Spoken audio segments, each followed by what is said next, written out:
In 1977, we had a huge challenge before us, playing a guy named John Dominski and his Dominski Dynamos. I think probably other guys will allude to this. I know Ludsey will, but he was a bit of a loose cannon, to say the least. There was a rumor out there that he used to bury cats alive and run over them with a lawnmower. He wore a dog collar to school. He was either on steroids or well bumped. I don't know what his problem was, but he was a mean guy. Just a nut job, basically. And he had a gang of thieves with him. I'll tell you, I actually, Brett and Darren Haler, I remember those guys playing. These guys weren't very talented, but they were tough. And they were a little psycho. That Dominski Dynamo team, I tell you, I think it was John Dominski or something like that, but that guy was an absolute madman. I figured I was setting our guys up for a trap to play Dominski Dynamos because he had about 5 to 6 guys almost as tough as he was and rough. But I decided to get the Moon brothers, Jeff and Gordy Moon. So I think the turning point for us was when we got the Moons involved. So we were asked, my brother and I were asked by Ludsey if we'd come over and play for the Marauders. Jeff Moon was a big addition to the team. Gentle Giant Jeff Moon. Holy cadooties. The two Moon brothers ultimately ended up on the Marauders roster, and that was the beginning of our exposure, of our inclusion in the whirlwind of enthusiasm. I think the first time they played with us officially was when we played John Dominski's team, the Dominski Dynamos. I give the Dominski Dynamos some credit. They had a really good team. They played on a West Mall arena rink, outdoors. And we played on back-to-back games. I think it might have been the first game, Jeff Moon and Gord Moon, but Jeff Moon never played for us. And Ludsey brought him in to take care of Dominski. The big thing about the Moons is the presence they brought, like just their size, obviously, but also just the fact that they were both champion wrestlers. A lot of people forget that Ludsey and I were 3 years younger than Don and Willie and a lot of the other guys we played with. So we were younger, and you know, some older kids, whatever, would try to intimidate us. Never happened, but they still tried. Well, the Moons completely took that out of the equation. I tell you, I got the greatest lesson of all time. I remember the first 1 or 2 minutes, the ball went down the other end, and Jeff Moon, biggest man I've ever seen, started running down the floor. The Moons, the minute the ball dropped, ran Dominski off the surface. And just yelled at the top of his lungs, "Look out, Dominski! I'm coming for ya!" But it was ferocious. It was awesome. John Dominski did not want to play anymore. He quit. Sullenly walked home. He was exposed, and I never looked at him ever the same again. The Moon brothers gave him some lickings that he had coming. Dominski was never the same player after that. It was the greatest thing I've ever seen. The games did get rough at times, of course, no referees, and so it was the honor system. The addition of the Moons gave us just that much power. And it was an era when thuggery was allowed on the floor. Now, all of a sudden, we were on even terms. So this opposing player was creating a problem in front of the net, and Lutz told me to get rid of him. And somehow we ended up in a scuffle. We were wrestling around. I put him in a chokehold, and I guess I had him in a chokehold because I remember the guys yelling at me to get off him. I got in a fight with Dominski, and he stuck his thumb right in the side of my cheek and started pulling on it. So I bit his thumb. And he pulled his thumb out, and he's running around the court going, "He bit my thumb, he bit my thumb, he bit my thumb." I'll tell you one thing, if the same thing happened today, I'd do it again.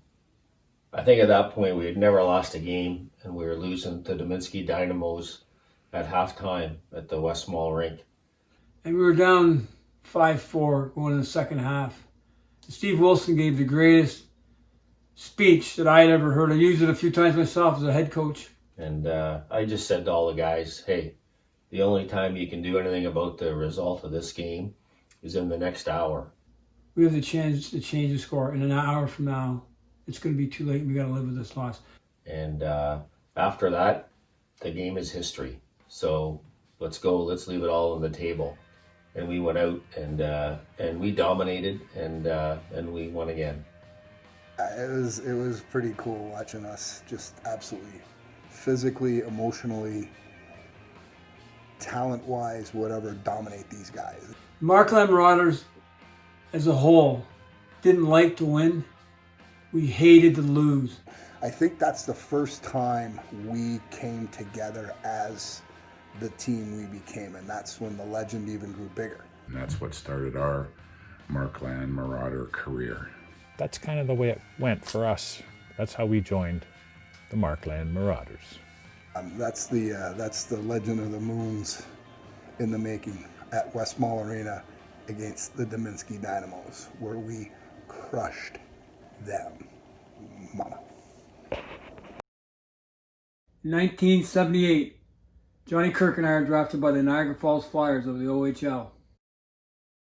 After 2 years of ball hockey inactivity, I decided to get the Marauders involved in the big tournament in Niagara Falls. It just so happened that our trainer, Jim Mundy, managed the most powerful team in the Niagara Peninsula, Boone's Dion's Trophies. I believe there's a picture somewhere of me signing the deal to get an exhibition game with his hockey club. I said to him, "You sure you want to sign this? You sure?"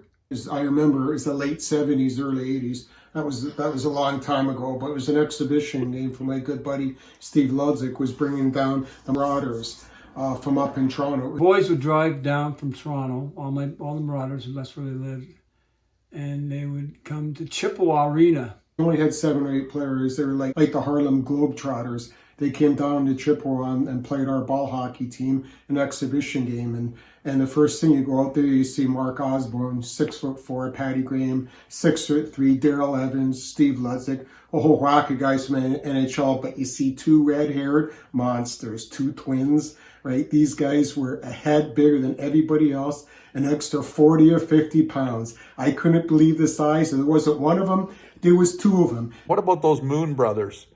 Did they give us time and space on that rink? You're absolutely right, they did. What were they, 6'4", 6'5", 230, 240? I would have been about 6'4" or 5", anywhere between 200 and 215 pounds. They were bigger than human at that time. I mean, they just towered over us. The Moons just went on a rampage on all over the floor. First shift down, it's in our NRD, move it up. I'm running down the floor trying to jump. All of a sudden I hear this guy grunting. I look around like it's a grunting like one of our bulls out in the field getting ready to charge somebody. It was so funny. Nobody came near the crease with those guys out on the ice. I didn't want to look at him, but guess what? He's standing beside me, grunting the whole time. There was bodies strewn all over the place. There was 4 guys in heaps. For the most part, it was just a lot of fun. It was an exhibition game. Hey, if we ever got down in Ludsey's end, I was saying, "Hey, Steve, hey, did you tell those brothers, tell those guys I'm your friend?" And Willie ran down to me. Words not need be expressed. He just smiled. We're back. 1980. Marauders in Niagara Falls. It's got me under pressure. It's got me under pressure.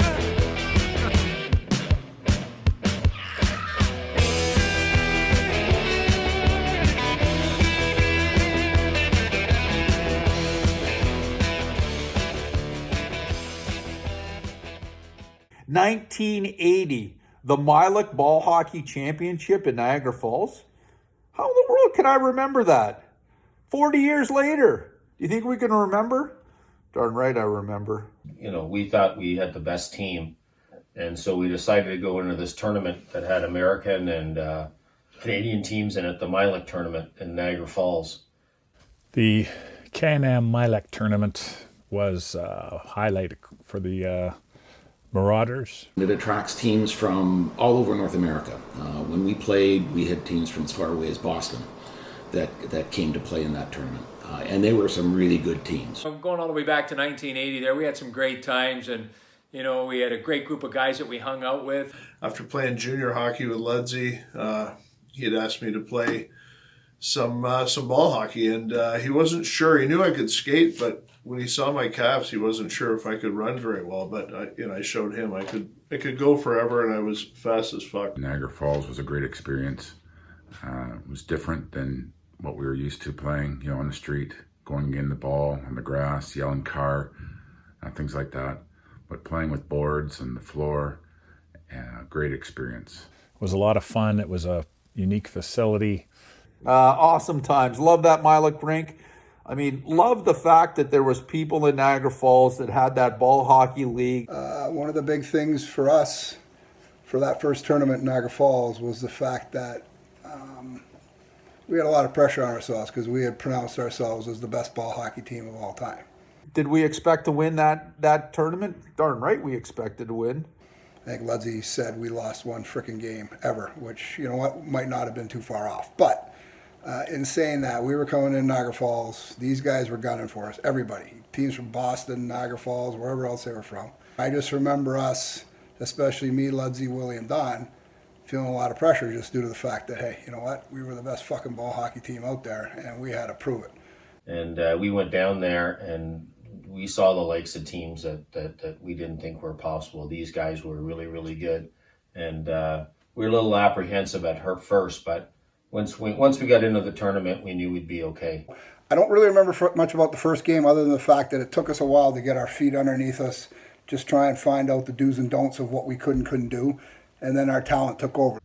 One of my favorite memories of playing on that floor in Niagara Falls was defense partnering up with Daryl Evans. I was so really impressed and surprised with the skill that they had. For guys that their size, the way they were able to handle the ball, I think they were a great complement to our team. I think they allowed a little bit of extra space for the other guys to be able to go out there and play the game that they did. We had the two Moon brothers these guys were world-class, like Greco-Roman wrestlers, so they got us a lot of room out there. At that point, I was Ontario University champion. I was Canadian junior champion. Invited to the Olympic trials in 1980. Probably the best incident I ever seen was when Jeff Moon picked up Phil. Phil. He was probably about 350, 375 pounds, and he was mouthing off at him at the side of the boards, and he suplexed him onto the rink. And he was threatening to call the police and everything else, and what a riot that started out. Their presence alone got the attention of the other teams, but they became really good friends at that time. Daryl had a great slap shot, and if we were down a goal, my job was to keep the front of the net clear for Ludsey and then pass the ball off to Daryl. And next thing you know, his wicked slap shot would result in a goal for us. Had the reputation of having scored a goal from my own zone. We won the face-off. Daryl grabbed it behind the net, stood behind the net for about 5 seconds, waving off guys. Took one step to his left. Daryl Evans comes around the back of the net, fires the ball from the far end, and puts it in from behind the goal line. Took a slap shot from the icing line, which I'm watching, all the way down the floor, top shelf. We were down in our own end and trying to get a little bit of the pressure off Ludsey and net there. I figured the best way to do that is to send the ball the length of the floor and get a face-off at center ice after you put it in the other team's net. And the other thing we had to do, is a lot of people don't remember, is the fact that we had never played on a Milik surface. So we had to know all the nuances of playing with the shin pads, playing within rules. We never had any rules playing ball hockey or road hockey, whatever we did at home. We just did what we did. I think referees automatically went after us. The referees, I think they would have loved to have seen us lose. A penalty was a penalty shot back then. Kirky, with 1 second to go, put his hands in the air like this. Yeah, we won. And the referee, because he said it was a high stick, blew Kirky. It was 1 second left in the game. 1-0 for us. If they had a choice and try to pick a favor, I'm sure it would have been for a lot of the local kids that were playing. So they had the ability to tie us up. And I luckily stopped the penalty shot. There's no doubt that the referees, when they saw those games on the schedule that they had the Marauders, that they were definitely cheering for the other team. Then we played Boston. Then we played Boston in the semifinals. We were down to Lowminster from Boston, who is the ball hockey capital of the United States. Those guys came out and they were on fire. They were running, they were gunning. I mean, we were almost like, holy shit, what's going on here? Willie got us on the board. And I remember Ozzy passed out to me in the slot, and I got one 5-hole. Lud stood on his head in that game, made some great saves, played outstanding. And a play happened around the net where the guy had a wide open net on me, and I somehow sprawled back and grabbed it on the goal line. If he had buried it, we were done. He was a great goalie. He fought and battled and competed. So as the game progressed, we were getting a little deeper in a hole, and we ended up down 3-1. And they had us 3-1 with a minute and a half left to go in the game. And I remember thinking, man, we got a good chance of losing this game. I'd be lying if I told you exactly what the amount of time was. I do know that at one point, I think it was myself and Willie and Ludsey, and we just said, you know what? We got time. And basically it was put up or shut up. We mounted a comeback. Kirky scored on a penalty shot. He broke his stick on the penalty shot. Johnny Kirk, I think he scored. He says he broke his stick while going in on the breakaway. Kirky tied it up with a penalty shot with a broken stick that snapped in half and still went top shelf. The hockey gods are with us. So we had another chance. It was 3-2 then. And somebody took a shot from the point. I got the rebound. I backhanded it in. Take us back to that overtime. And then we won in overtime. And we ended up winning the game. And then we won the game in overtime. And everybody just went ballistic. And I don't think I've ever seen the Markland Marauders or any teams that I coached be in such a delirious state of ecstasy. It was pretty amazing how we did it. We just went down into ourselves and just figured, let's get it done. And we did. And we made it to the final. It was really close, and it was against a really good team. We played the team from Niagara Falls. I think it was TVM. And I believe the score was 4-2. And one of the things I felt good about was beating one of their defensemen. I think he's still looking for his jockstrap when I went around him and put one home. I don't know if I got a couple that game or whatever, but that one felt really good. Felt really good shoving them up their ass. And we won it. It was remarkable. We'd proven that we were as good as we thought we were. And that's the big prove. It was the proving ground of everything that we believed in ourselves before. You know, that first term we won, I still have the mug that they gave every guy in the team. I still have the trophy that the winning team got. June 1980, Jamboree Champs Senior Division. So that's the hardware. I mean, it was probably a 10-cent mug, but it meant so much to us as Markland Marauders to win the first tournament we ever played in. After that Milik tournament, I remember we all had 4 or 5 different cars, and I was driving home, John Kirk and I. And we were putting the trophy out the window and hooting and hollering and everything. And all the way home, it was, baby, we won it all. Basically said not one word to each other all the way home. And I remember Kirky saying to me later, he goes, you know how close your friends are when you're driving home and no words need to be spoken. That I do remember going home.